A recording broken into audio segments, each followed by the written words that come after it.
Y le damos la bienvenida aquí en nuestras enseñanzas en el Talmud. Y esta es una sesión de preguntas y respuestas. Recientemente, hace una par de semanas atrás, donde yo estaba enseñando en la iglesia, en nuestro estudio bíblico, que es combinado con oración. Y hace una par de semanas estuve hablando sobre cuál es la definición de la idolatría. ¿Cuál es la definición de la idolatría? Ahora, desde ese entonces lo que pasó es que recibí preguntas similares sobre qué es la idolatría de país de Sudáfrica, de las Filipinas, ¿no? Y de Kenia y también de la Italia, ¿no? Interesante de pastores ahí.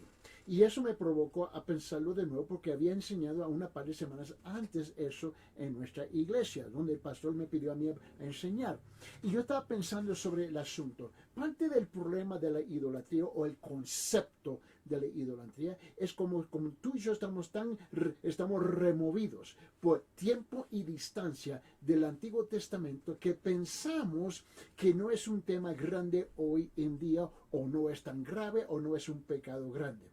Y la verdad y la realidad es que sí es un tema importantísimo, es un tema grande y es gravoso para encontrarnos en ese estado de adorar idolatría. Ahora, hoy tenemos otras formas más modernas de la idolatría, pero idolatría es idolatría. Y eso es la cosa que tú y yo tenemos que captar y entender.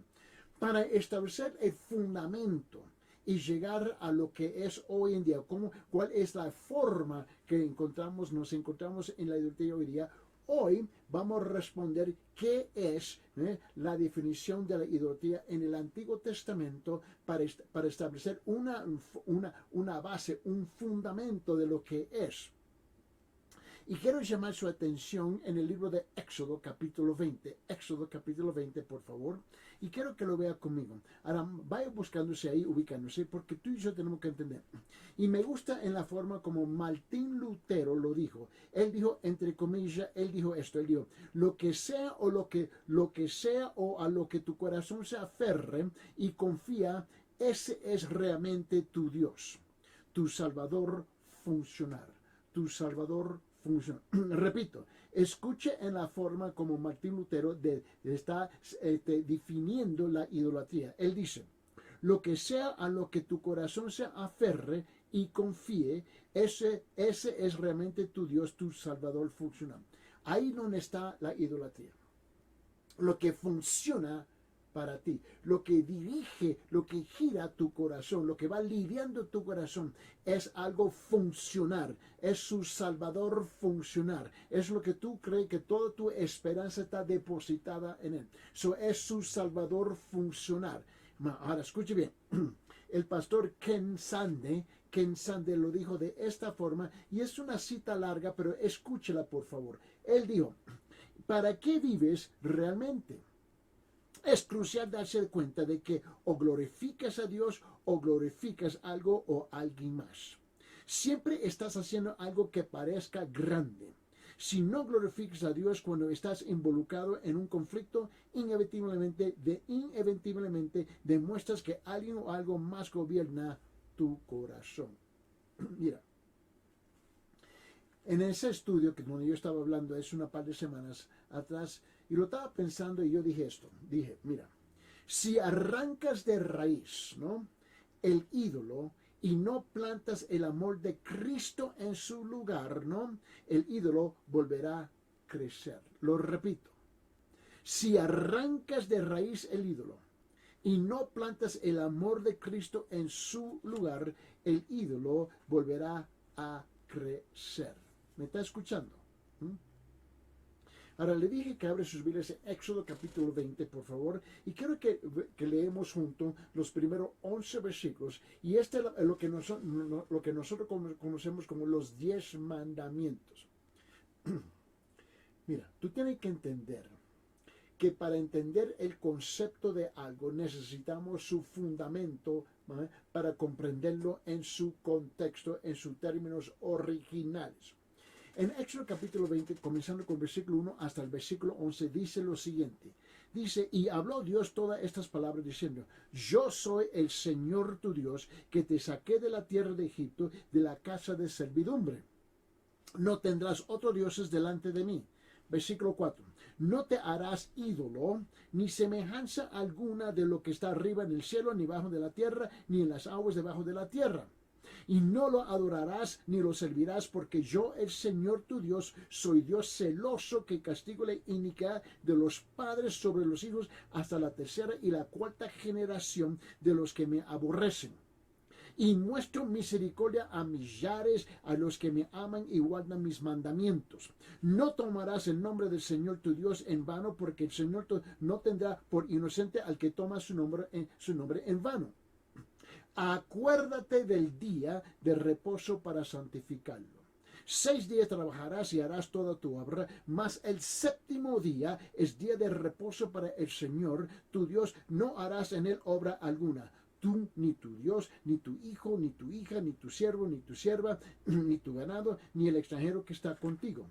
Porque en 6 días hizo el Señor los cielos y la tierra, el mar y todo lo que está en ellos, en todo lo que en ellos hay, y reposó en el séptimo día. Por tanto, el Señor bendijo el día de reposo y lo santificó. Una vez más, ¿cuál es la definición de idolatría? ¿No? ¿Cuál es la definición de la idolatría? Ahora, no sé si tú conoces quién es Daniel Webster. Daniel Webster es el hombre que escribió el primer diccionario en habla inglesa. Y él fue cristiano, fue un creyente. Y la definición de idolatría, según el diccionario de Daniel Webster, ¿no? Dice esto, en cita, entre comillas, dice: la adoración de ídolos o la devoción excesiva o la reverencia por alguna persona o cosa. Lo repetí. La adoración de ídolos o la devoción excesiva o reverencia por alguna persona o cosa. Ahora, vamos a ver si podemos ponerlo en términos, ¿cómo digo yo? Más sencillo todavía. ¿Okay? En términos más sencillos, un ídolo es cualquier cosa que reemplace al único y verdadero Dios. Repito, un ídolo es cualquier cosa que reemplace al único y verdadero Dios. Ahí está el problema de hoy en día. Ahora, entiendo que estamos hablando del Antiguo Testamento y ahí vamos a rezar por ahí un momento. Pero hoy en día tú y yo hemos reemplazado a Dios ¿con qué? Con nuestras hijas, nuestros hijos, nuestras carreras, nuestra profesión, nuestros empleos, nuestros negocios, nuestras casas, nuestros carros, nuestros vehículos, nuestros bienes, nuestras cuentas bancarias, con nuestra esposa, nuestros esposos, etcétera, etcétera. Y la lista es interminable. Y es el mismo pecado hoy como fue en ese entonces. Repito, un ídolo es cualquier cosa que reemplace al único y verdadero Dios. Y te estás mintiendo y jugando con fuego, que tú crees que tú puedes dedicarle más a esas cosas que yo acabo de mencionar y no encontrarse en la violación de la palabra del Señor, de no tener ídolos o ni siquiera a servirlos. Mira, la forma más frecuente, ¿no?, de idolatría de los tiempos bíblicos era la adoración de imágenes, ¿no?, que se pensaba que encarnaban a las diversas deidades paganas. ¿Acaso no tenemos el mismo problema hoy día? Aquí, en nuestro contexto, en donde yo vivo, ¿no?, como muchos de nosotros aquí en Cusco, en el país de Perú, ¿no? Aquí tenemos un sinfín de ídolos. Más bien, estamos en competencia con el país de la India, que también tiene un sinfín de ídolos. Ahora, desde el principio, ¿no?, el pacto de Dios con Israel se basó en la adoración exclusiva solo a Él. Y nada ha cambiado. Permíteme, vamos a rezar a Éxodo capítulo 20, versículo 3, por favor. Y en Éxodo capítulo 20, versículo 3, donde él dice: no tendrás otros dioses delante de mí. Ahora, ¿qué parte de la palabra no tendrás otros dioses delante de mí que no comprendemos? Ahora, y peor, Dios se repite. Abre su Biblia, Deuteronomio capítulo 5, versículo 7. Deuteronomio capítulo 5, versículo 7, él dice: no tendrás otros dioses delante de mí. Mira, los israelitas ni siquiera debían mencionar los nombres de dioses falsos. Era prohibido ni siquiera mencionar, permitir que el nombre de un falso Dios traspase sus labios. Está prohibido en la Biblia, si es que eres un creyente. Ahora, en nuestro contexto aquí en Perú, muchos creyentes, muchos cristianos, no le cuesta nada, no le molesta nada a mencionar el Dios este.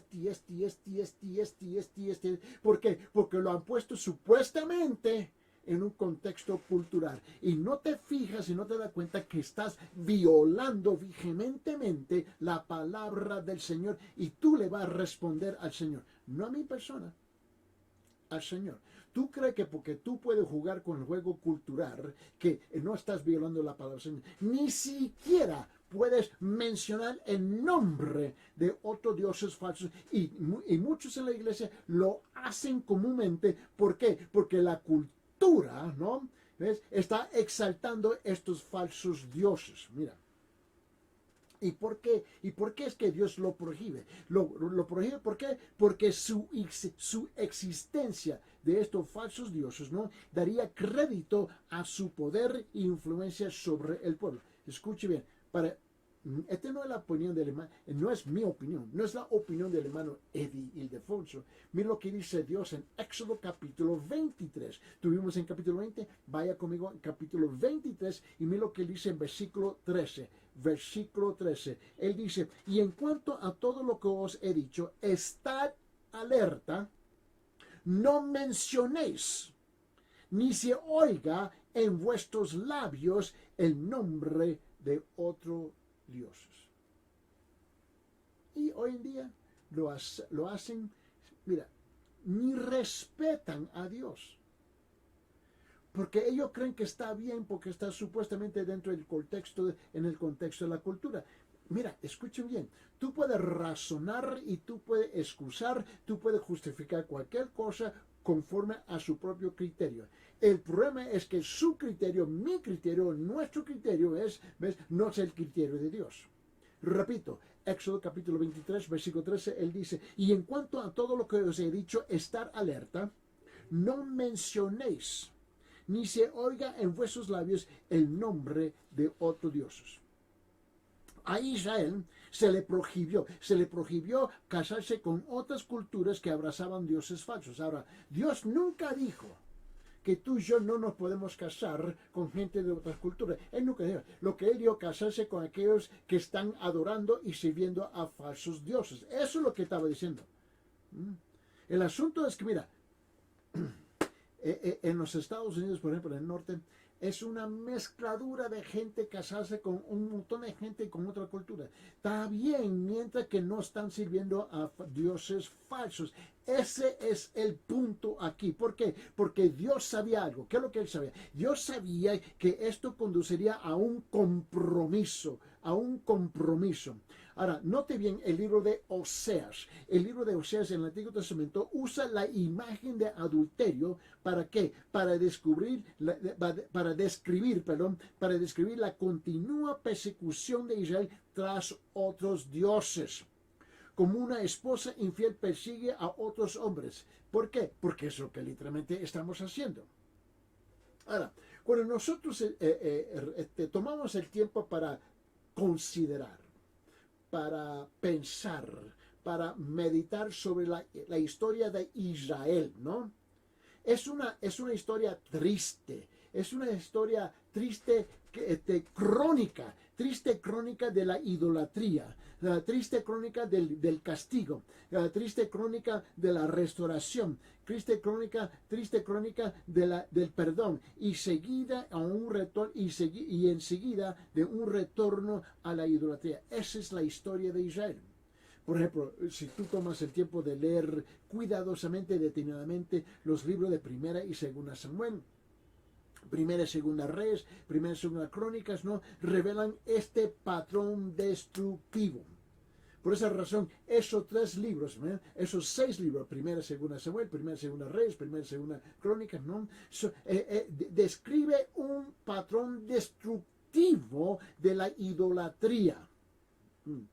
Aún los profetas del Antiguo Testamento, ¿no? Profetizaban sin cesar consecuencias nefastas para Israel si continuaban en su idolatría. En su mayoría fueron ignoradas hasta que fue demasiado tarde y la ira de Dios contra la adoración de ídolos se derramó sobre la nación. ¿Acaso tú y yo no nos encontramos en los mismos problemas hoy en día? Pero nuestro Dios es un Dios misericordioso. Y Él nunca dejó de perdonarlos y restaurarlos cuando se arrepintieron, ¿no? ¿Ves? Y buscaron su perdón. Igual hoy día. En realidad, los ídolos son bloques impotentes de piedra o madera. Y su poder existe solo en las mentes de los adoradores. Ahí donde está su poder. Le quiero mostrarlo. Vamos a abrir nuestras vidas en 1 de Samuel capítulo 5. 1 Samuel capítulo 5. Y le quiero mostrar en los primeros 5 versículos, ¿no? Porque el ídolo del dios Dagón, por ejemplo, el dios Dagón fue derribado 2 veces por Dios para mostrar ¿qué? Para mostrar a los filisteos quién era Dios y quién no lo era. Pero, un ejemplo aquí. 1 Samuel capítulo 5, comenzó en el versículo 1, dice, y aquí es donde está hablando del arca en manos de los filisteos. Miren lo que dice. Versículo 1. Los filisteos tomaron el arca de Dios y lo llevaron a Ebenezer en Ashdod. Y entonces tomaron los filisteos el área de Dios y la introdujeron en el templo de Dagón y la pusieron junto a Dagón. A la mañana siguiente, cuando los Ashdod se levantaron temprano, he aquí que Dagón había caído el rostro en tierra delante del arca del Señor. Y tomaron a Dagón y lo pusieron otra vez en su lugar. Pero al levantarse temprano al día siguiente, he aquí que Dagón había caído rostro en tierra delante del arca del Señor. Y la cabeza de Dagón y las 2 palmas de sus manos estaban cortadas sobre el umbral, y solo el tronco se quedaba a Dagón. Por tanto, hasta hoy, ni los sacerdotes de Dagón, ni ninguno de los que entran en el templo de Dagón pisan el umbral de Dagón en Ashdod. Ahora, ¿por qué? Porque Dios no iba a permitir eso. Déjame mostrarle también. Vamos a abrir nuestras Biblias en Primera de Reyes capítulo 18. Primera de Reyes capítulo 18. Muy bien. Aquí hay un pasaje largo, ¿no? Y es importante leerlo, porque tú vas a descubrir algo aquí. En Primera de Reyes capítulo 18, comenzando en versículo 19, vamos hasta versículo 40. Y es importante leerlo en su contexto completamente, ¿no? Ahora, en este relato que vamos a leer aquí en Primera de Reyes, abre su Biblia en Primera de Reyes capítulo 18, ¿no? Hay una contienda. Y la contienda entre Dios y el profeta Elías en un lado y 450 profetas de Baal en el otro lado, ¿no? En el monte de Carmelo. Y es un ejemplo, como digo, un ejemplo dramático del poder de Dios verdadero y de la impotencia de los dioses falsos. Primero Reyes, capítulo 18, comenzando en versículo 19, dice lo siguiente, dice, ahora pues envía a reunir conmigo a todo Israel en el monte Carmelo, y junto con 450 profetas de Baal y 400 profetas de Asera, en que comen a la mesa de Jezabel. So, tenemos 450 profetas de Baal, 400 más de Asera, ¿no? Y al otro lado está Dios y Elías, ¿no? En versículo 20, Acab envió mensajes a todos los hijos de Israel y reunió a los profetas en el monte de Carmelo. Elías se acercó y todo el pueblo le dijo, ¿hasta cuándo vacilaréis? ¿Hasta cuándo vacilaréis entre 2 opiniones? Buena pregunta para hoy nosotros, ¿no? Buenísima pregunta. ¿Hasta cuándo vacilaréis entre 2 opiniones? Si el Señor es Dios, síguele. Y si Baal, síguele a él. Pero el pueblo no respondió ninguna palabra. Tú vas a hacer esa misma pregunta hoy día y todos se quedan calladitos. Su silencio grita. Versículo 22. Entonces Elías dijo al pueblo, solo yo he quedado como profeta del Señor, pero los profetas de Baal son 450 hombres. Versículo 23. Que nos den pues 2 novillos, que escojan un novillo para ellos y los despedacen y los colocan sobre la leña, pero no le pongan fuego debajo. Y yo preparé al otro novillo y lo colocaré sobre la leña y no le pondré fuego. Entonces invocar, versículo 24, el nombre de vuestro Dios, y yo invocaré el nombre del Señor. Y el Dios que responda por fuego, ese es Dios. Y todo el pueblo respondió, dijo, la idea es buena, buenísima, ¿no? En versículo 25. Y Elías dijo a los profetas de Baal, escoger un novillo para vosotros y prepararlo primero, pues sois los más, invocar el nombre de vuestro Dios, pero no le pongáis fuego. Entonces tomaron el novillo que les dieron y lo prepararon, invocaron el nombre de Baal desde la mañana hasta el mediodía, diciendo, oh Baal, respóndenos. Pero no hubo ni voz ni nadie respondió. Y ellos danzaban alrededor del altar que había hecho. Y sucedió que ya al mediodía Elías se burlaba de ellos, él estaba muerto de risa. Ellos están gritando, invocando el nombre de Baal y ellos danzando, buscando y nada, ninguna respuesta. Mientras está Elías con los brazos cruzados, lo ve y él está muerto de risa y comienza a burlarse de ellos. Mira lo que le dice. En versículo 27. Y sucedió que ya a mediodía Elías se burlaba de ellos y decía, clamad en voz alta pues en un Dios. Tal vez está meditando o se habrá desviado o estará de viaje. Quizás está dormido o habrá que despertarlo. Elías se está disfrutando. Y gritaban, versículo 28, y gritaban voces y se sajaban ellos, según su costumbre, con espadas y lanzas hasta que la sangre chorraba sobre y ellos se estaban cortando. Y sucedió que pasado el mediodía se pusieron a gritar frenéticamente hasta la hora de ofrecerse el sacrificio de la tarde, pero no hubo voz, ni nadie respondió, ni nadie hizo caso. Entonces Elías, en versículo 30, dijo a todo el pueblo, acercaos, ven, te voy a mostrar algo, ven, acercaos a mí. Y todo el pueblo se acercó a él y reparó, y reparó el altar del Señor que había sido derribado. Elías tomó, en versículo 31, 12 piedras conforme al número de las tribus de los hijos de Jacob, a quien había venido en la palabra del Señor, diciendo, Israel será tu nombre. Y con las piedras edificó un altar de nombre del Señor y hizo una zanja alrededor del altar suficientemente grande para contener 2 medidas de semilla. Dispuso después la leña, cortó el novillo en pedazos y lo colocó sobre la leña. Y dijo, esto es increíble, llenar 4 cántares, mira, dice, llenar 4 cántaros de agua y derramarla sobre el holocausto y sobre la leña. Y después dijo, hazlo por la segunda vez, lo vamos a ensopar. Hazlo por segunda vez, y lo hicieron por segunda vez, y añadió, hazlo por la tercera vez, y lo hicieron por tercera vez. El agua corría, mira bien, corría alrededor del altar y también llenó la zanja de agua. Y sucedió que a la hora de ofrecerse el sacrificio de la tarde, el profeta Elías se acercó y dijo, oh Señor, Dios de Abraham, Dios de Abraham, Israel, y Israel. Él está clamando a ese Señor, enfrente de todo el mundo. Oh Dios de Abraham, Isaac y Israel. Que sepa que hoy tú eres Dios de Israel. Que yo soy tu siervo y que he hecho todas estas cosas por palabra tuya. Respóndeme, oh Señor, respóndeme para que este pueblo sepa que tú, oh Señor, eres Dios y que has hecho volver sus corazones. Entonces cayó del cielo, en versículo 38, entonces cayó el fuego del Señor y consumió el holocausto, la leña, las piedras y el polvo y lambió el agua de la zanja.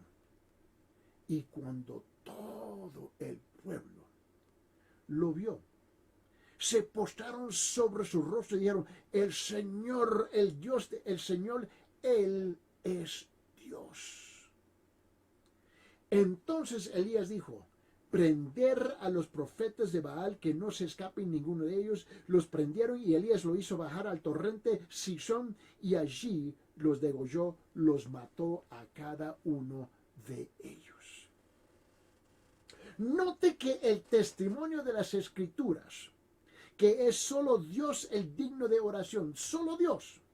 La adoración de ídolos le roba a Dios la gloria que es legítimamente suya, y eso es algo que Él no tolerará. Permíteme, abre sus Biblias en Isaías capítulo 42. Isaías capítulo 42, miren lo que dice en versículo 8.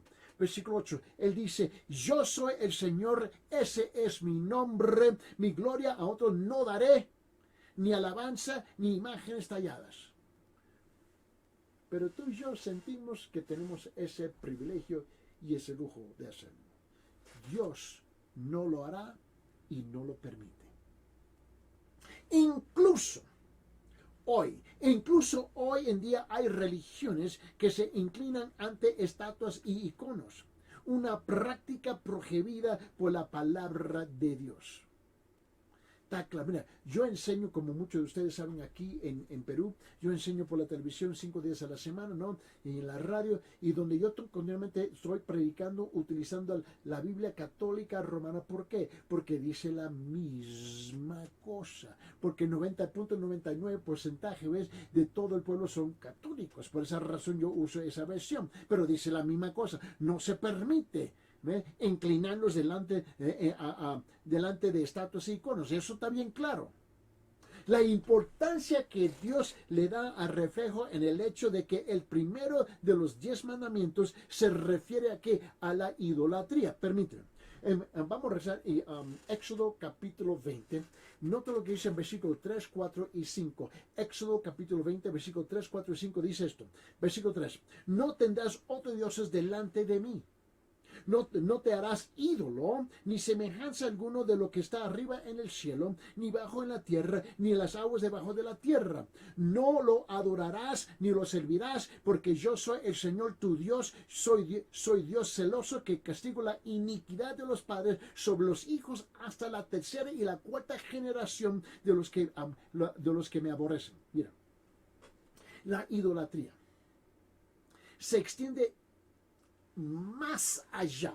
La idolatría se extiende más allá de los ídolos, más allá de de imágenes, más allá de dioses falsos. Nuestros ídolos modernos son muchos y variados hoy día. E incluso para aquellos que no se inclinan físicamente ante su estatua, la idolatría es un asunto del corazón. Es un asunto de egocentrismo, es un asunto de orgullo, es un asunto de codicia, es un asunto de gula, es un asunto de amor por las posesiones y en última instancia rebelión contra Dios. Extrañar que Dios lo odia, extrañar que Dios lo odia, ¿qué? La idolatría.